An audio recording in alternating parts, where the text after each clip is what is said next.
Some of you might think that how come in the time of civil war, how can be a golden age for a history, which is impossible because in a civil war, no one is going to write something, you know?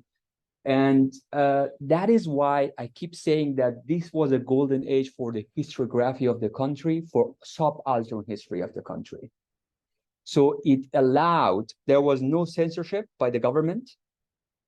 There was no a powerful central government to supervise each and everything, the literature, which literature should come out or not, which history should be written and which history should be omitted. So this was a civil war that there was no central government there to censor, to do a censorship. So that is why other ethnic groups tried to have, particularly in exile, tried to write a history from a different perspective. From different aspect.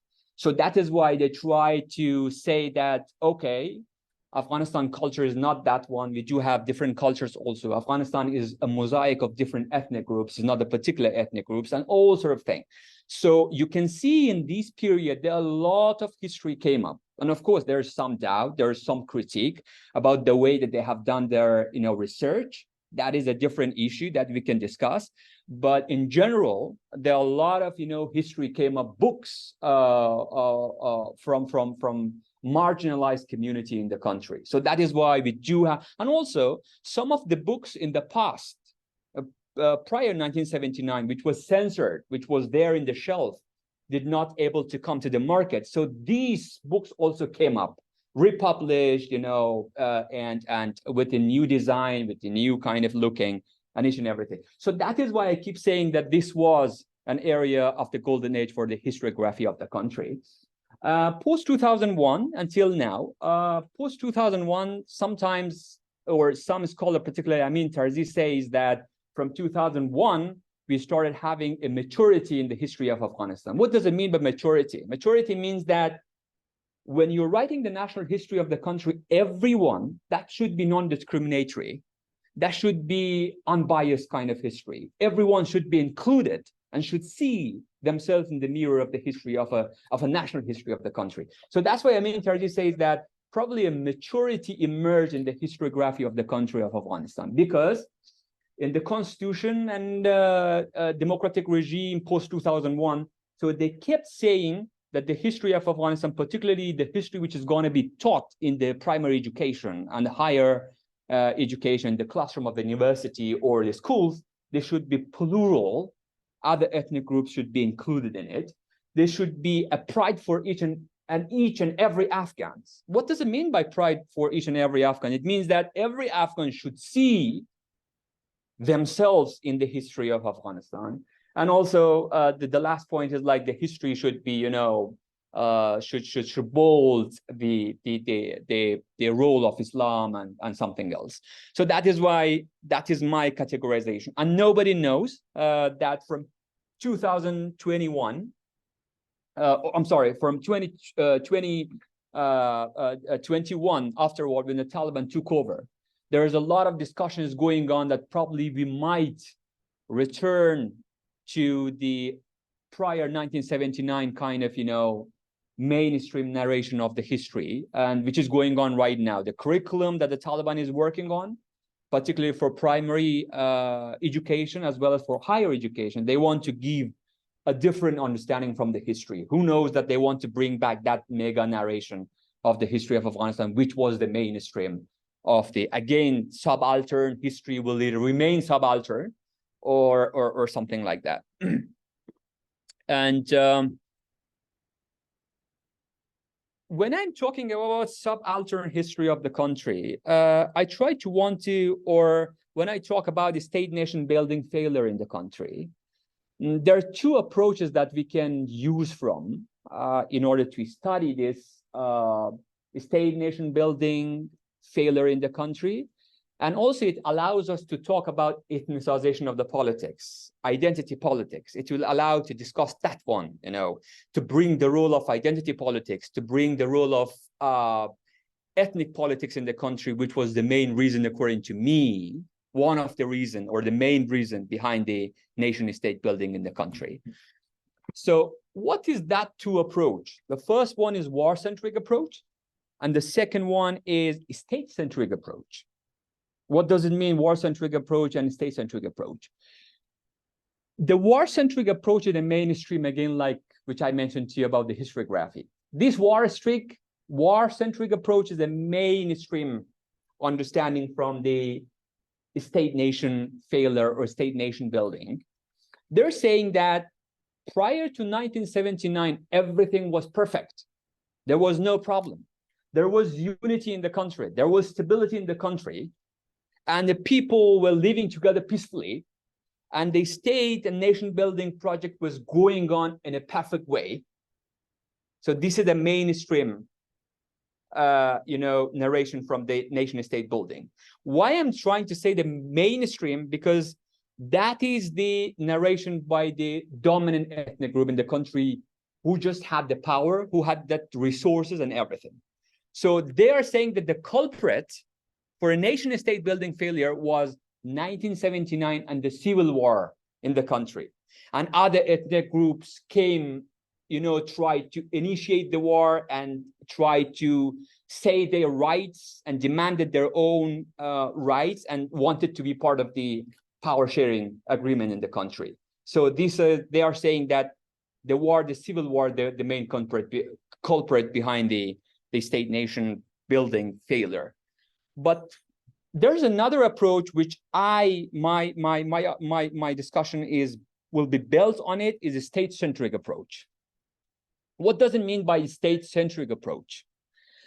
A state-centric approach is saying that no, the nation state building failure, the causes, the state nation building itself, it was problematic from the initial period. The way that they wanted to build a nation, it was not inclusive. It was exclusionary.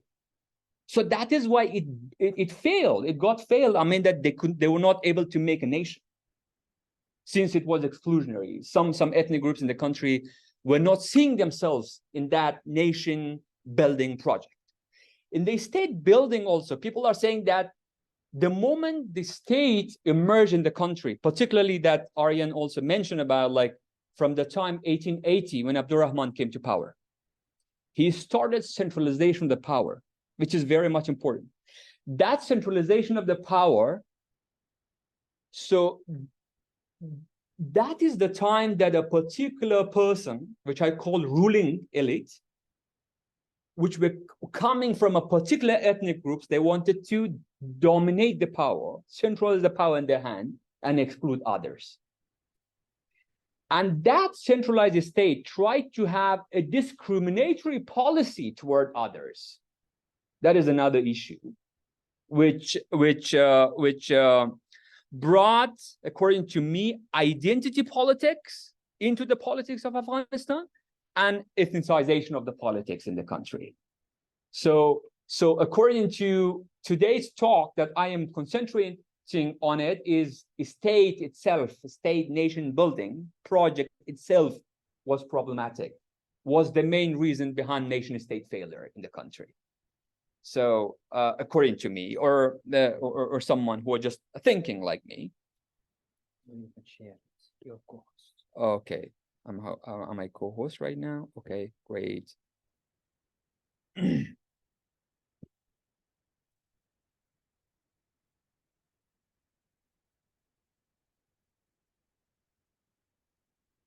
Yes. And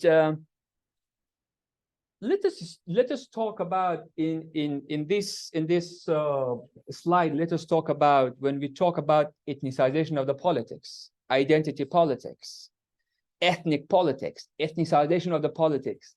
I think Raghav Sharma, in his book, which is written about Afghanistan, it is I think 250 pages. That is, which I read, and it was very nice book, which I found it, and quite some, near or close to my understanding or discussion for today. He is mentioning, actually, these 3 points which has mentioned here, it is not from Raghav. He just got borrowed from a person called Roger Brubaker, which is another well-known scholar. I think part of the state nation building failure was the nationalizing state. There was a state who wanted to nationalize each and everything based on the values of a particular ethnic groups in the country. So the values, the culture, the language, and the interest of a particular groups, a particular ethnic groups in the country, they got nationalized, and they stayed with its force, its power, its resources, wanted to impose that one on others. That was the main reason that other ethnic groups in the country got marginalized, and that ethnicization of politics has started.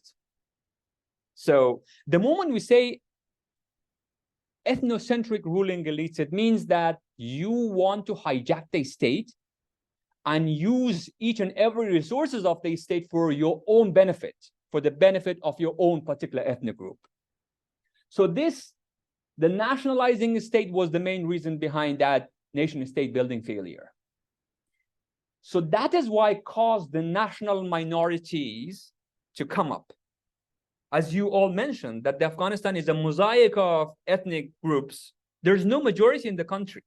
I think very recent book, which is written by an American scholar called Carter Malkasian, American War in Afghanistan. That is 600 pages. That is the wonderful, the 2022 or 2023, I think it came up. So he clearly mentioning in his first or second chapter, I think, that the composition of Afghan ethnic groups. He keeps saying that the Afghanistan is a land of minorities. But when someone is trying to say that they are majority, they try to impose that majorityness on others and try to say that we are majority. Because someone is saying that why from 1979 onwards, no one is going to do a census, a poll, in order to say that which one is the majority and which one is the minority. Because a particular ruling elite from a particular ethnic groups, they didn't want to, make a problem of this unbalanced thing, trying to say that we are the majority or the majority. It doesn't work for the country, unfortunately. We keep saying that we are majority, and the country is facing the war for 40 years. There is no development. Everyone is escaping, fleeing the country. What is the meaning of keep saying the majority? Okay, so these national minorities emerged and said that if you are trying to do this nationalizing state project or nationalizing your own values and imposing on others, so we do have our own values, we do have our own demands, we do have our own interests. So that's why I say that the golden part or period of historiography in Afghanistan was from 1979 till 2001. That was the period that other national minorities emerged and say that we do have a different understanding from the history. We don't want to accept this part of history. This part of history was written, articulated for the benefit of a particular group. So they tried to question it, to make to have a critical understanding from the history. So that is why this problem of nationalizing state, national minorities emerged. It brought the role of external powers, right? It brought even I'm telling you, from the sort of the power of the Abdurrahman Khan. He came to power by the help of British India. British India annually paying him a lot of amount of money and also arms to Abdurrahman to make a centralized power in the country, to crush other ethnic groups in the country. And also you can see the whole people who came after Abdurrahman as a king, and also 2001, Hamid Karzai, Ashraf Ghani, right now the Taliban, all these ruling elites which are coming afterwards, they came by the power of external powers, by the resources of external powers, by the assistance. So that is why when the moment the external powers come, they will pick their own allies and use it against others, right? So that is why what you will expect, the outcome would be, fragmentation, segmentation of the society, problems in the country, crisis, identity politics, and the outcome would be civil war or something like that. So that is the thing which I wanted to mention here. Let us go to, as I mentioned, I think to this point, we just got cleared that when we talk about ethnicity or ethnicity of the politics, what does it mean? So we came to this understanding that probably one of the reason and main reason behind state-nation building was this ethnization of the politics or ethnocentric ruling elites of the country, right? So let us talk about, we talked about all this thing, we made our framework, we talked about two approaches and all sort of thing. Let us see, when we talk about the context of Afghanistan, what does it mean? Ethnicity and ethnicization of the politics. I think there are three different terms in our local language. All of them, give you the meaning of ethnicity. Some people say that kaum, we call, and some people say that wulus, which is in Turkish and Farsi and Pashto. And also someone say taifa. And also there's no agreement. Someone say that kaum is a tribe when we translate it into in English. Someone say that no, these three terms means ethnicity. So any one of these that if you just see in the book when you read, in the literature when you read, so consider it as an ethnicity or ethnic groups, whatever you like. I keep saying that ethnicity and ethnic groups, identity politics matter in the country. Why? Because of these three reasons that I have mentioned here. Because unfortunately, the social identity in the country called Afghanistan is based on ethnic identity. Because the moment you talk with any Afghans meet each other. The moment they're asking that from which part of the country you are. And the moment they say that I'm from Kabul, from Kandahar, the guy which is from Afghanistan automatically knows that from which ethnic group he belongs to. And the moment he comes to know that from which ethnic groups that you belong to, that will decide, he will decide that either he will continue his relation with you or not. So this social identity in Afghanistan, as I told you, people are proudly saying that I am Pashtun, I am Hazara, I am Tajik, I am Uzbek, I am Aimaq, whatever. There are many. 14 ethnic groups mentioned in 2004 constitution of the country. 14. They mentioned there, but I'm pretty much sure that there might be 50 or whatever, more than that. Who knows that? Another things which I want to mention is mobilization is happening based on identity, on ethnic identity. Either you say that it is political mobilization in the case of voting for parliament seats, voting for presidential power, for presidential election. This mobilization, political mobilization, is also happening based on ethnic identity. Another thing is military mobilization is also happening that you could see in the time of the civil war in the country. That military mobilization was based on ethnic identity. And the last one, which I mentioned to you, and I think as argued before, about social interaction. Social interaction among the Afghans is based on the ethnic identity. Yes. I think there is some ambiguity when I'm saying military mobilization.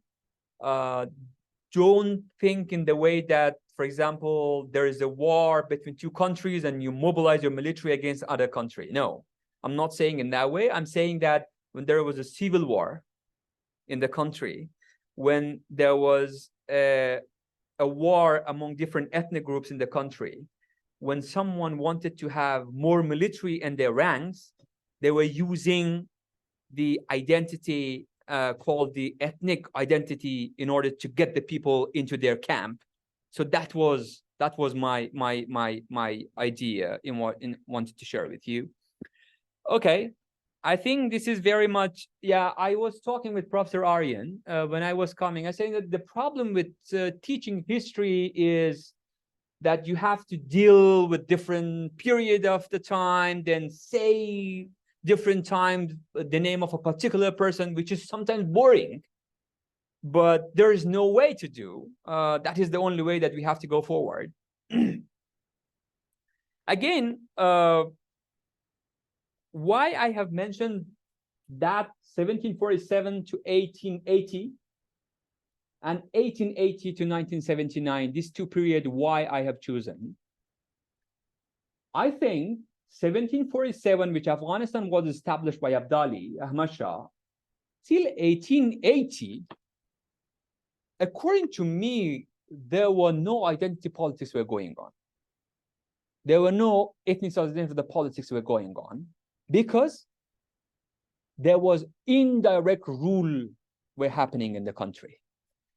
Of course, the power was in the hand of the Pashtuns, a particular ethnic group, but the central government was not centralized. Okay, so that is why they were ruling the country indirectly through the chief of the tribes and all sort of thing. So you can see that there was a decentralized system and some autonomy for other ethnic groups in the country. For example, which I don't agree with this term, but Kafirs in the East, right now they're called Nuristani. They were not Muslims. Till 1889 or 1890, they were not Muslims. How possible in the country with a majority 99% Muslims, a particular section of the country were still pagan or infidel or whatever? They didn't have religion. And I'm pretty much sure that this categorization of saying that they didn't have religion is not true, because they had their own religion, which we might not know about. We call them infidel because they were not part of our religion. So that's why we call them a kafir. Who knows that how they were organizing their society, how they were living peacefully. So it means that they had probably some religion or something like. So the Kafirs in the East, they had autonomy. They were having their own religion. The Hazaris in the center, they had their own, and Uzbeks and Tajiks in the north, they were to some extent, you know, autonomous region. They were happy. But of course, they were obeying the rule of the Ahmad Shah Abdali.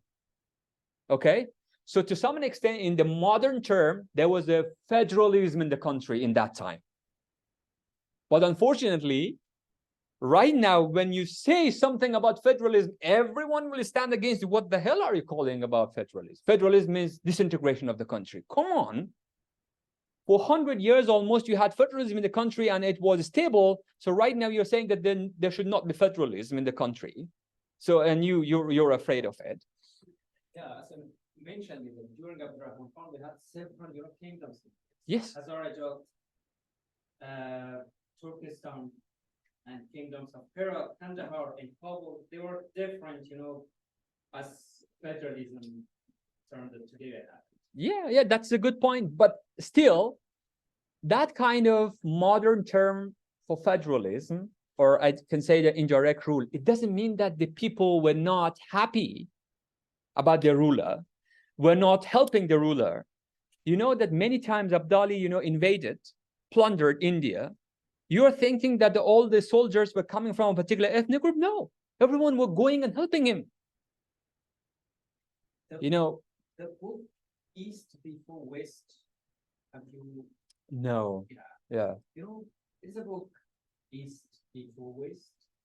There's written that most of these, political structures that we use in Western countries, we had it 100 years ago in several countries in the East. For example, we had the federal structure in Afghanistan before Abdurrahman. But it was not documented. It was not documented, and it was not came to the literature. So that's why we don't have it. But why I say that 1880 till 1979, this was the time that I mentioned to you. Nationalization of the state happened. National identity, national minorities emerged, and the role of external powers came into. And that was the time that the problem got started. Why? Because the main reason was the centralization of power by a particular person called Abdurrahman Khan. And centralization of power is one thing, and monopolization of the power is another issue. That you monopoly the power in the hand of yours, your ethnic groups, and your tribes, and exclude others from this process, which is creating a problem. And preferential treatment of preferential treatment of a certain ethnic groups, as I mentioned, that the king were coming from, and exclusionary policy and politics toward others, which created a problem for the country. So this is this guy which everyone talks about. I wanted to, give you his picture that you talked, you heard a lot about this guy, but I wanted to show his face. When I look to his face, he's not quite happy. So it seems that he's as an angry guy, did all this thing. So that is why Abdurrahman and his family, his son and grandson, Amanullah Khan, of course, he was a modernist. He wanted to bring a different understanding from the country. He wanted to really establish a proper country, a proper political system in the country, but that project also ended. So I don't want to discuss about that one because our discussion is totally different. As I mentioned to you, Abdurrahman had a brutal wars against autonomous region, as I mentioned to you. He had a preference of Pashtun over non-Pashtuns. He had a preference of Sunnis over non-Sunnis or non-Muslims even, or against Shias. So that is the moment you give a preference for particular ethnic groups, a particular sects or a particular religion, identity politics automatically will come up, right? So that is very things. And more important thing is confiscating the land of non-Pashtuns and giving to others, and giving to the Pashtun settlers. It created a great problems, because in the country which is agrarian, which is the economy is agriculture economy, the land plays an important role. Land is much more than your soul, yourself, right? So the moment you get that land and give it to someone, what does it mean? You're sleeping, and tomorrow when you're waking up, you're seeing that someone is coming in and you became as a neighbor, and half of your land given to him, and he's saying that, hi, how are you? I'm here as your neighbor and will stay here forever. Then what you will feel? You will say that, okay, right now someone is helping you by force, by arm, by military, whatever. My turn will come and I will not allow you to live in this country or in this neighborhood, which has happened in the time of civil war. In the north part of Afghanistan and central part of Afghanistan, in many places, other ethnic groups started to take the arm and say that, okay, these settlers have to leave our place because they, got our land by the force, by the help of the government. So this confiscating the land created a great problem. Antony Hyman and Shahrani, they're saying that this guy started internal colonialism. So tried to crash the autonomy of other ethnic groups in the country. So that is why, according to him, Abdurrahman, what was the nation and state building according to him? And I found somewhere that he said that we can make nation and state when Amir is an architect. How a good architect he was. Unfortunately not.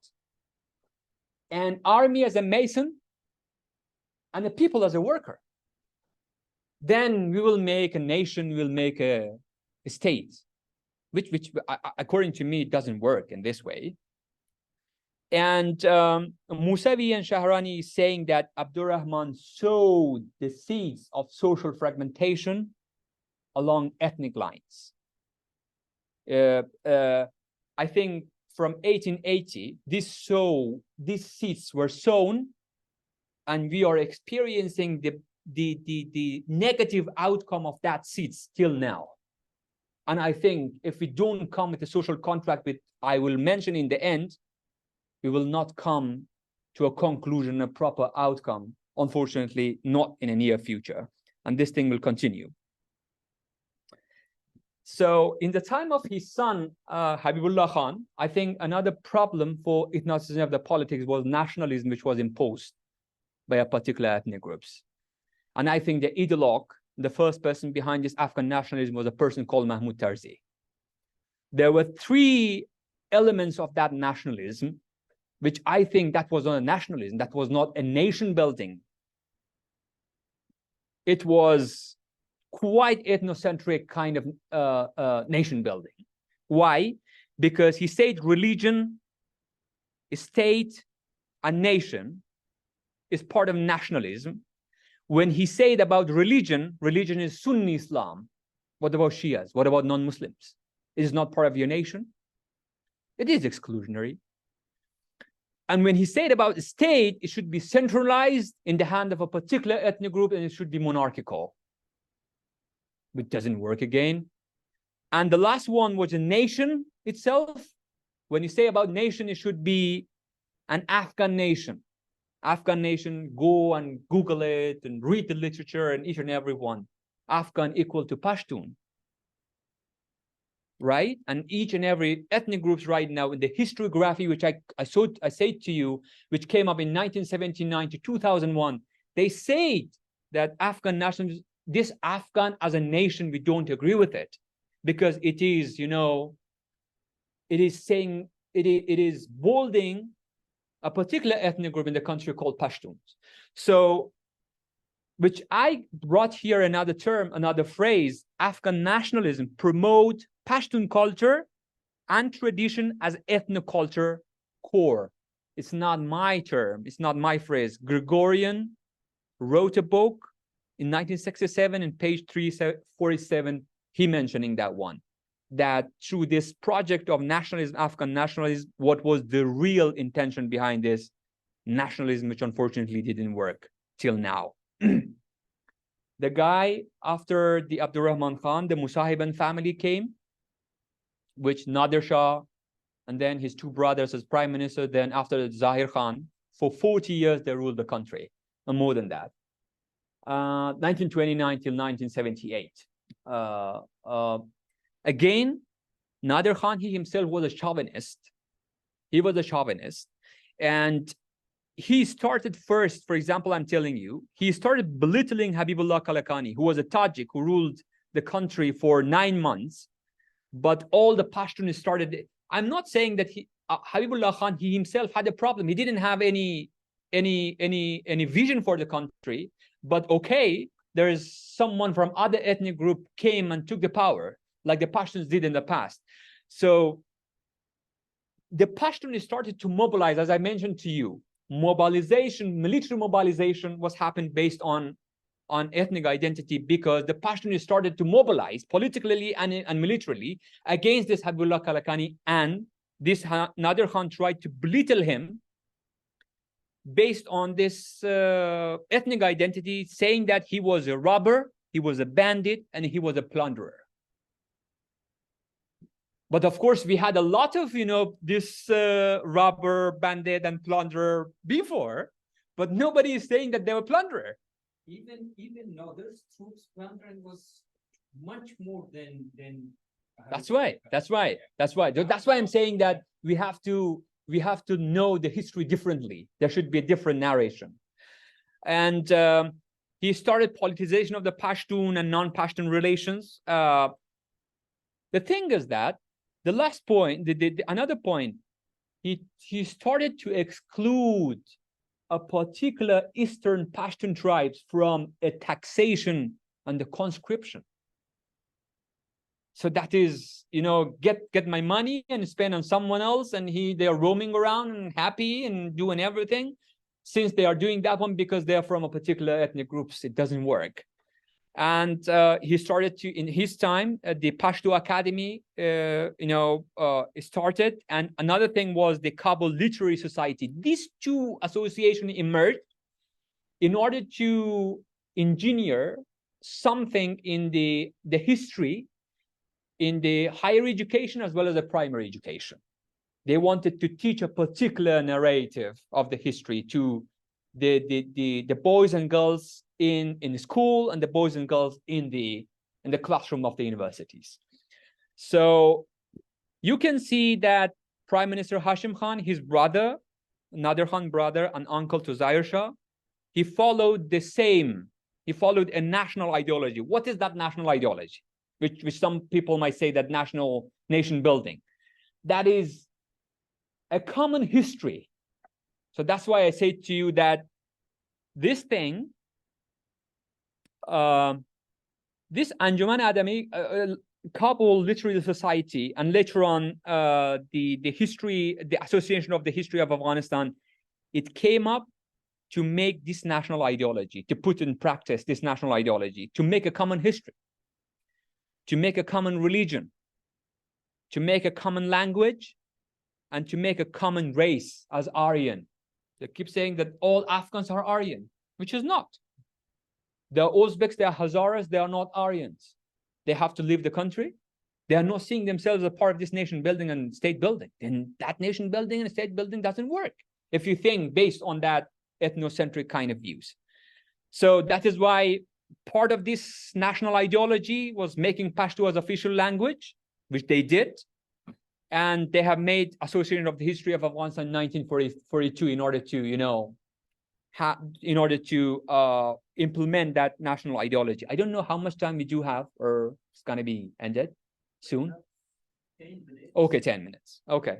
I do have 2-3 more probably. Again, you can see, unfortunately, Dawood Khan, you know, from 53 to 63, he was a prime minister in the time of Zahir Khan. And he established the Republic of Afghanistan, which was, the name was Republic, but the rest was nothing. And he was a person who was saying that this is a republic country. What does it mean by republic? Republic means that you're giving the preference to the public of the society. The public doesn't mean that one person, one ethnic groups, each and everyone should be inclusive. But he abolished the rights of minorities, which is enshrined in 1964 Constitution. And what was that? It was a weekly radio broadcast in minority languages. He said that, no, we should omit, we should abolish this one. There's no need, because it will damage the nation building process. The moment you say that this ethnic groups, that ethnic group, this ethnic group, people are saying that, okay, you're proud of our ethnic groups, so where's the nation? So the most important thing which I am critiquing Dawood Khan is the Pashtunistan issue, that he was the founder of this term, Pashtunistan. This Pashtunistan itself is coming from this ethnocentric kind of mindset, which unfortunately very badly influenced or impacted our foreign relations, particularly with our neighbor Pakistan. We keep complaining about Pakistan, its role in domestic policy of Afghanistan. I keep saying that you did this problem to Pakistan, and they are right now intervening in your things. So because of what? Dawood Khan was saying that the Pashtun as there should be a Pashtunistan as a country for Pashtun people, particularly inside Pakistan. They say that we do have our own country called Afghanistan. We wanted to have another country for the Pashtun, which is called Pashtunistan, which made angry the British India in that time, and later on the Pakistan, and they tried to have this problem. So in a bigger project, they wanted to have, after having Pashtunistan, then we will break this border, and amalgamation of these two countries will make a great Pashtunistan. We will forget about Afghanistan, will make a greater Pashtunistan. Afghanistan and Pashtunistan together will make a greater Pashtunistan, which unfortunately, you know, impacted our foreign policy from that time till now.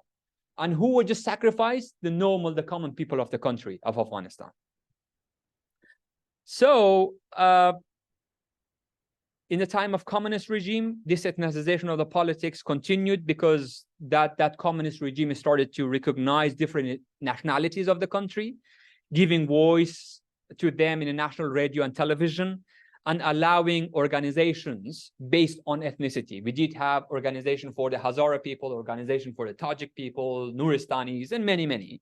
So it means that you can see that this is the height of identity and ethnic politics in the country from 1979, 78 till 1992 and up to now. Because in the time of Jihad and Mujahideen, we did have political parties based on identity politics, which was ethnic identity. Ethnic power sharing, fighting, and conflict were happening based on identity politics and ethnic identity. Again, you can see that Bonn Conference in 2001, with the help of United States international community. So the power sharing in that time also was based on identity politics, and particularly ethnic identity. 14 ethnicity came to the constitution. And in our national anthem also, we do, reciting the name of the ethnicities. Right of minorities enshrined in the constitution. Power sharing happened based according to ethnicity. Political alliance were based on ethnicity. Voting, as I mentioned to you, according to ethnicity. And recently I wrote an article which is there under the review, and I said there that the main reason behind democratic failure in the country after 20 years of the help of the United States was ethnocentric ruling elite, particularly by Ashraf Ghani, because we can see, particularly in the second term, from 2014 till 2019, or 2019 till 2021, in last 2 years, he became so ethnocentric and had his own circle that all of them were ethnocentrists. He started having discrimination against other ethnic groups. It caused alienation, and the corruption was happening. And when the corruption was happening by a particular ethnic groups, they were free to do it, but other ethnic groups are happening, so they were caught, they were put in trial, and it made other ethnic groups to alienated from the power. You can see that Taliban is also following the same national ideology as I mentioned to you. In rhetoric, they're saying different things. They're saying that one Allah, one Quran, one Islamic law, we all are one, but in reality, they are centralized power much more than Abdurrahman. They are following the Afghan nationalism much more than Tarzi himself. And they are against the cultural and ethnic pluralism in the country. Keep saying that Afghanistan is, we're all Muslims, but in reality, they are following their ethno-nationalistic project. As I mentioned to you, the outcome of that nationalizing state, national minorities, and rule of external powers, it brought what? Lack of social coherence in the country right now we are facing. Political fragmentation in the country that we are having, and ethnic division, unfortunately. And what is the way forward? What we can do? This is the last slide that I do have. I'm sorry, Daniel, I talked too much. The moment that you're, I was talking with Professor Aryan, the moment, I'm not a man of slides. When I'm going somewhere and talk, I'm saying that, okay, if you don't have slides, you can make a chart, you can make it do. Then the moment you have slides, then you have to finish your slide in any way. I tried to cut somewhere, but, the way forward is the state should apologize. There should be a formal apology from the state, from other ethnic groups, that something happened by the power of the state. Let us forget, forgive and forget, as a national conciliation or truth commission or something like. The state should apologize. It will allow for Afghans to go for a new social contract. And in that social contract, there should be a comprehensive dialogue among each and every section of the society.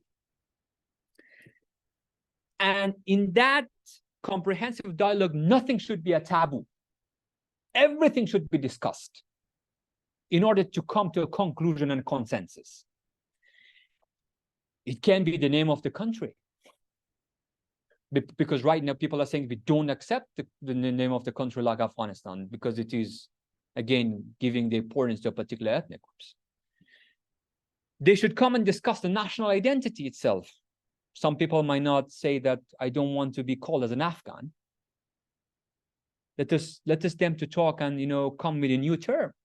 There are a lot of countries in the world, Myanmar, for example, they're calling Burma, Myanmar, and many countries in the world, they change their country, change their national identity. What is the problem? In order to have a prosperity, a development, a peace in the country, you can do it.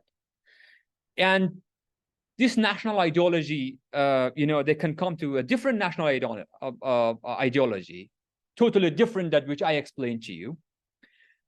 The last which I wanted to say, I think we experienced 20 years of democracy, but still I say that the best way to have a political system is democratic system. In democratic system, you would have freedom. You would have equality. You would have mutual coexistence between different sections of the society. And the last one is mutual respect. And I think that is the way that probably we can see a prosperous and peaceful Afghanistan in the future. I think 17 slides I finished here in your class. And thank you so much for your patience and for your attention. And me, myself, I really, you know, enjoyed, because the moment I was looking to your face, so I said that this guy is listening to me. I don't know what's happening internally to you, and say that, okay, let this guy finish as quickly as possible. Thank you so much. And thank you, Dr. Aryan, for inviting me.